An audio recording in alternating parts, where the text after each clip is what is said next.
My name is Pauline Louis-Magiste, and I am honored to serve as the 16th president of the Haitian American Nurses Association of Florida, we all know as HANA, serving for the term from 2019 to 2021. HANA has been serving the South Florida community for over 37 years. Before becoming the president of HANA, for 6 years I had the privilege of serving in various elected positions in the association. As I took my oath on April of 2019 to carry out the duties of leading this great organization, knowing that I had the blessing of my children, my family, and of course the amazing leaders of HANA, I felt ready to uphold the mission and the vision of HANA. Like every president before me, I had goals and objectives filled with creative and innovative ideas that would enhance and sustain the legacy of the presidents before me. But never did I imagine that 5 months into my presidency, I would be faced with a national disaster and a global pandemic a few months later. On September 1st of 2019, the devastating Hurricane Dorian made landfall on Grand Bahama and Greater Abaco Islands in the Bahamas. As we all know, HANA has always been at the forefront whenever there was a need in our community and abroad. HANA was the first nursing organization to go to Haiti after the 2010 devastating earthquake in Haiti. We were compelled to take action. As Hurricane Dorian hovered over the islands of Grand Bahama and Greater Abaco, while praying for my family and for my friends' safety, I could not help but to think how I, the president of HANA, will have to respond to this disaster. Few days later, we activated our disaster relief. That included sending some of our leaders into the Bahamas when it was safe for them to go there to do a needs assessment while abiding by the rules of the Bahamian government. After their return, we put a call out to the community and our members, and they responded, as they always do. I am grateful and thankful for their support. On October 11 of 2019, we embarked on our first humanitarian relief mission to the Bahamas, carrying over 400 care packages, clothes, over 500 baby diapers, in over-the-counter medication, and the essentials for our brothers and sisters that were displaced by Hurricane Dorian, many of whom lost everything and were living in shelters in the Bahamas. Well, 2 months later, the world was introduced to a deadly form of coronavirus we now know as SARS-CoV-2, aka COVID-19. As the number of cases rise and the number of deaths increase, the World Health Organization declared COVID-19 a global pandemic.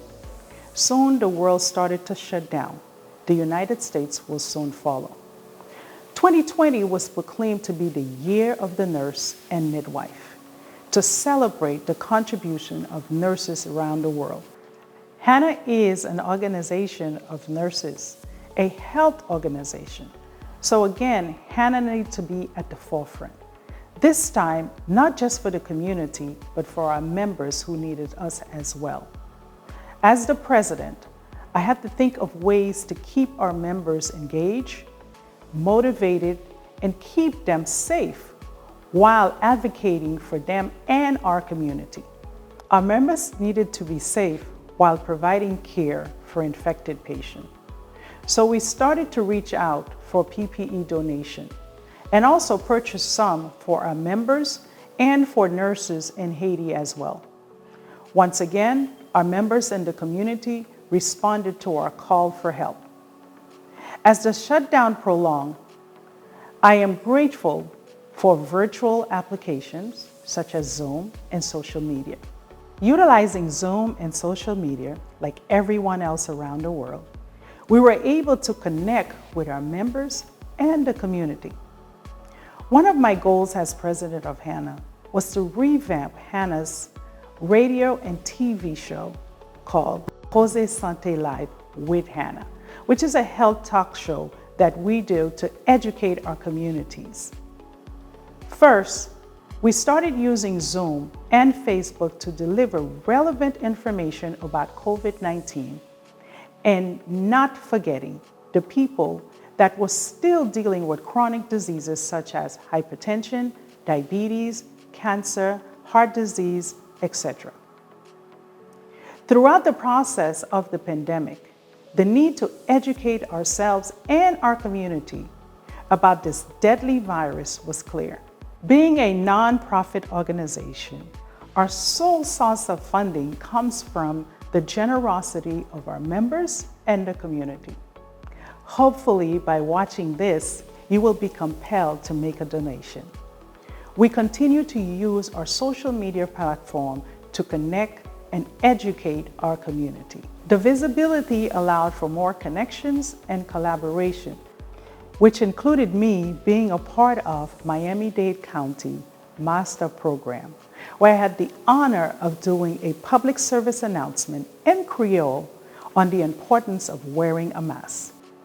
We collaborated with various organizations in the community, including James Wilson Bridge Medical Society for Keeping the Faith Task Force, the Haitian American Coalition for South Florida for COVID-19, the Haitian American Faith-Based Network, Miami Black Nurses Association, the United Front of Haitian Diaspora in collaboration with Morehouse School of Medicine and the National COVID-19 Resiliency Network and Rebate Sentimental. Although the pandemic put a hold on many of HANA's plans, including the numerous community health fairs, several humanitarian missions to Haiti, I am pleased of what we have accomplished under my term as president of HANA. Under my presidency, we revamped the Koze Sante radio and television show. We gained new partners. We are working on building our international chapter, HANA I, along with our other chapters. We continue to be actively engaged in the community, continue to do what we love as to elevate our profession, mentor our nurses to become change agents in our community and our beloved motherland. I thank you for your continuous support of HANA as we move forward, leading, excelling, and innovating beyond limits. My name is Pauline Louis-Magiste, and I am privileged to have served as the 16th president of HANA of Florida. Thank you.